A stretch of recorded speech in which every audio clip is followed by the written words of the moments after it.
네, 최근에 인구와 기후 그리고 내일 창립 포럼을 열면서 주목받았습니다. 다시 정치권 전면에 등장할지 관심을 크게 모으고 계신 분인데요. 오늘 1번지 초대석에서는 나경원 전 의원 모시고 얘기 나눠보겠습니다. 어서 오십시오. 네, 안녕하세요. 네, 의원님, 저희가 지난해 저출산 고령화 사회 부위원장을 하고 계실 때 저희가 모셔서 인터뷰를 했었는데 네. 시간이 좀 지났습니다. 그동안 어떻게 지내셨습니까?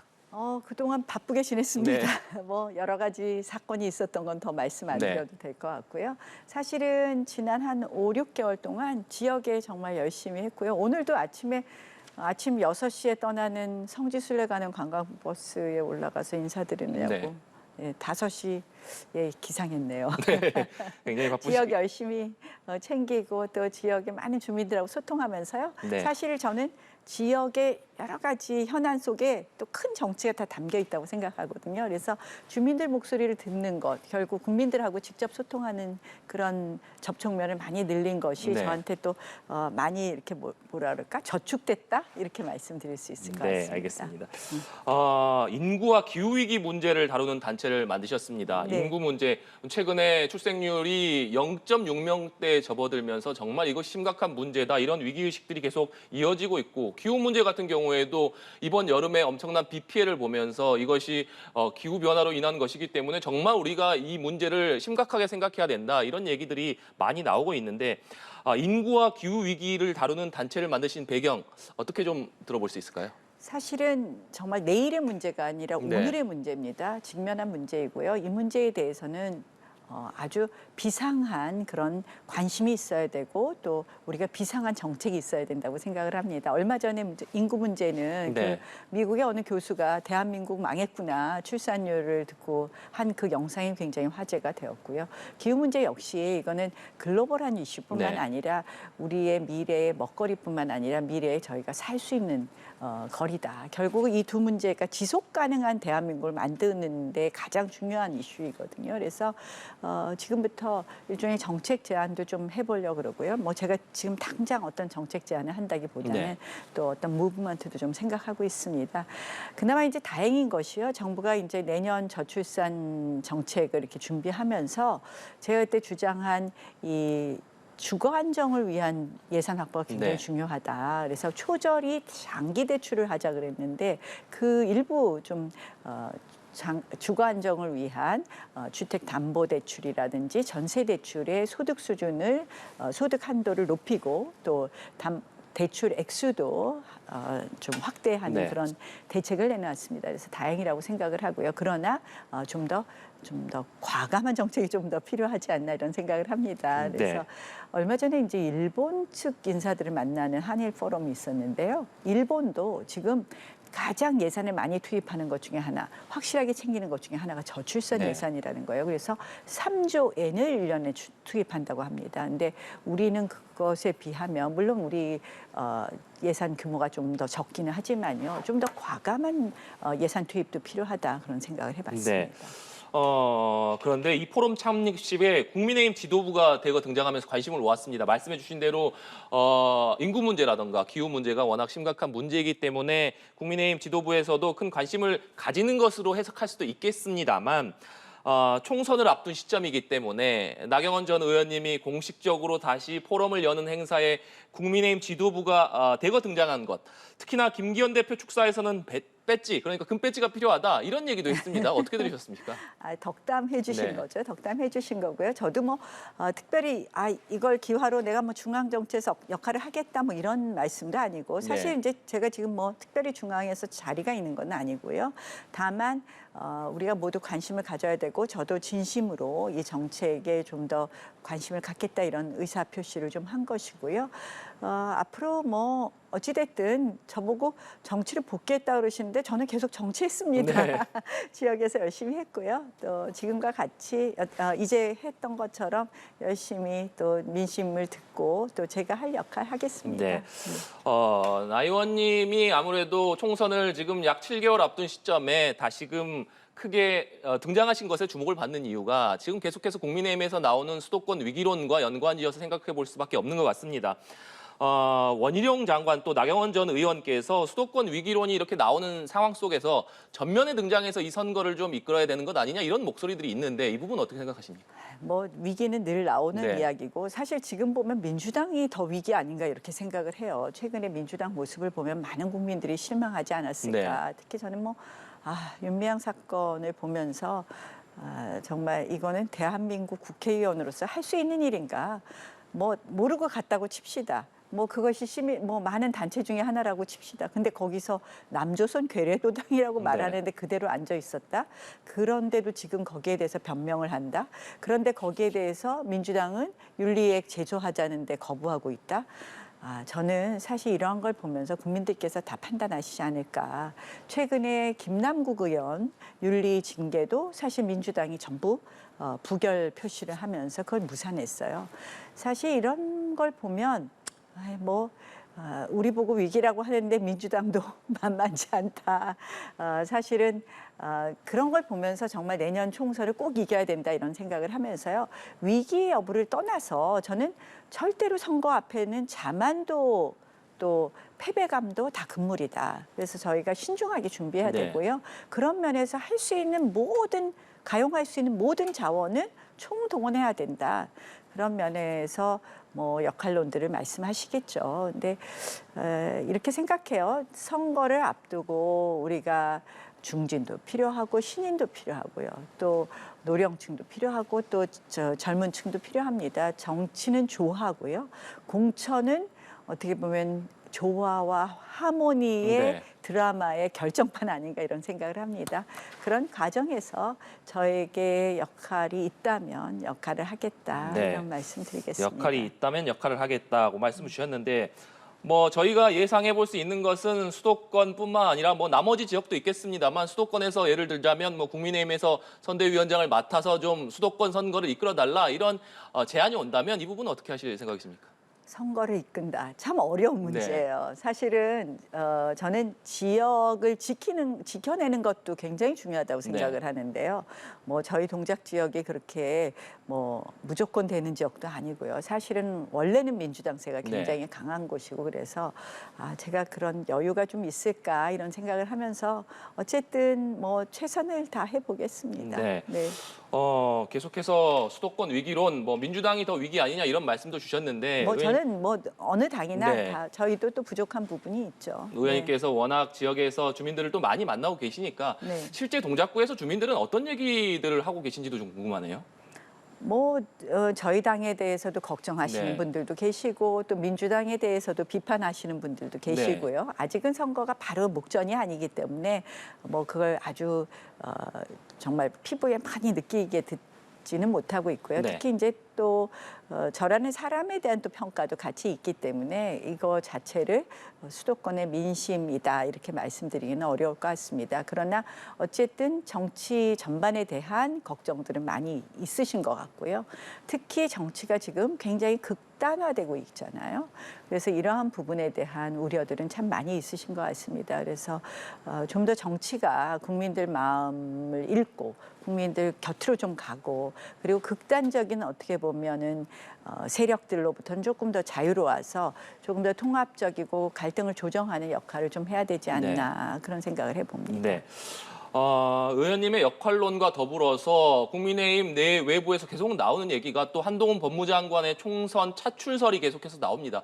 의원님께서 보시기에 한동훈 장관 차기 총선에 좀 출마할 것 같으십니까? 어떻게 보고 계십니까? 글쎄, 제가 한동훈 장관 마음을 잘 모르겠는데 물론 또 당에서 한동훈 장관의 마음과 의지, 본인의 의지와 상관없이 차출할 수도 있겠죠. 근데 한동훈 장관은 정말 소중한 자원 중에 하나예요. 일단 대통령의 신임이 두텁고요. 또 저희로서는 그래도 굉장히 젊은 차세대 리더감이라고 할 수 있기 때문에 저는 굉장히 소중하게 써야 된다. 네. 그것이 이번 총선에 차출해서 저희 당의 어떤 선거에 도움을 주는 방법도 있고 다음 큰 선거라든지 이러한 선거에 또 역할을 할 수 있는 부분도 있다고 생각을 합니다. 그래서 그러한 부분은 저희가 전체적인 전략적 차원에서 좀 검토해야 된다 이렇게 생각을 하고요. 네. 저희 총선을 기획하는 입장에서는 당연히 차출하고 싶을 것 같습니다. 총선을 기획하는 입장에서는 한동훈 장관을 당연히 차출하고 싶을 것이다. 네. 이와 맞물려서 국민의힘이 과연 수도권이 위기냐 아니냐 이런 얘기가 계속 많이 있었었는데 네. 사실 김기현 대표가 위기론 언급과 관련해서 인재 영입론을 꺼내지 않았습니까? 이 한동훈 장관 차출 이 설하고도 좀 연관됐을 것 같은데 이 인재 영입으로 수도권 위기를 돌파하겠다. 이 부분에 대해서는 어떤 의견을 가지고 계십니까? 당연히 필요하죠. 선거에 있어서 인재 영입은 너무나 필요합니다. 뭐 수도권뿐만 아니라 우리가 뭐 비례대표 쪽도 그렇고요. 저희가 좋은 인재를 더 많이 모아서 국민들께 보여드려야 된다고 생각을 합니다. 물론 그런데 인재 영입만이 능사는 아닙니다. 그래서 또 오랫동안 당을 위해서 희생하시고 봉사하신 분들에게도 또 자리를 드려야 될 거고 저는 그래서 조화의 예술이라고 말씀드리지 않았습니까? 그래서 그런 과정에서 지금 이제 많은 분들이 걱정하시는 것 중에 하나가 인재 영입 소식이 왜 없지? 이런 것도 있습니다. 그래서 선거가 다가오니까 저희가 한꺼번에 모든 인재를 한꺼번에 보여드리는 것보다는 차근차근 인재를 영입해서 국민들께서 이제 국민의힘 쪽의 인사들만 봐도 더 믿음이 간다. 또 나의 이런 아픈 구석, 우리의 어려운 부분을 저분은 해결해 줄 수 있겠다. 이런 분들이 많이 오셨으면 좋겠어요. 네. 인재 영입을 말씀해 주셨으니까 또 그런 궁금증이 듭니다. 이제 국민의힘이 본격적으로 총선을 앞두고 좀 인재 영입, 특히나 수도권에서 승리를 위해서 인재 영입에 본격적으로 나서게 될 텐데 어떠한 컨셉의 인재들이 수도권의 승리를 좀 견인하기 위해서 필요할 것이라고 좀 보십니까?